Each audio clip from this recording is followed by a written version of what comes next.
वंदे उत्कल जननी स्वागत करुच्छे आप news channel को। आज ये जहाँ लेटेस्ट न्यूज अच्छी दक्षिण पश्चिम मौसुमी केरल छुईबा पर धीरे धीरे सक्रिय होबार लगी। दक्षिण अरब सागर सेंट्रल अरब सागर एवं लाक्षाद्वीपर किसी अंश 11 तारिख बेलू उत्तर बंगोपसागर एवं संलग्नवर्ती अंचल में लघुचाप सृष्टिर एक संभावना रही।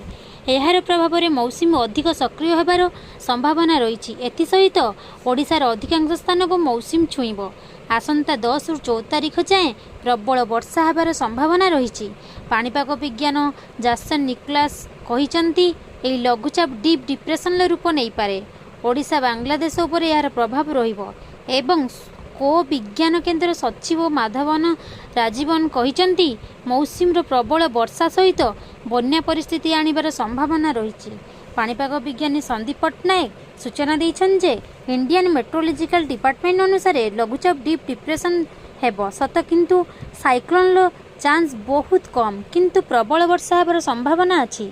10 ରୁ 14 तारिख में प्रबल वर्षा होबार संभावना को एड़ाई दिया जाई न पारे। जीएफएस अनुसार यस्र गति दिगरे होई पारे प्रबल अति प्रबल वर्षा। मौसुमीर प्रभावजनित वर्षा फल बन्यार संभावना आसबार बोली सूचना देइछन्ति पाणीपाग विज्ञानी संदीप पट्टनायक। 11 तारिख में सृष्टि होगाकू जाउछि पुणी एक लघुचाप जहाँकि मौसुमी को अधिक सक्रिय करी बन्या रूप नहीं पारे किंतु 24 घंटा मध्य 12टी जिला को कालबैशाखी जनित वर्षा होबार संभावना अछि। सही जिलागुड़िक है सुंदरगढ़, केउंझर, मयूरभंज, बालेश्वर, भद्रक, जाजपुर, केन्द्रापड़ा, रायगड़ा, कलाहांडी, पुरी, नयगड़ा, खोर्धा। पवनर बेग अधिक रहिबो नाही। एहीपरि लेटेस्ट न्यूज पाइबापी यही अपडेट न्यूज चैनल सह जोड़ी रुहतु। भल लगी लाइक शेयर सब्सक्राइब करंतु।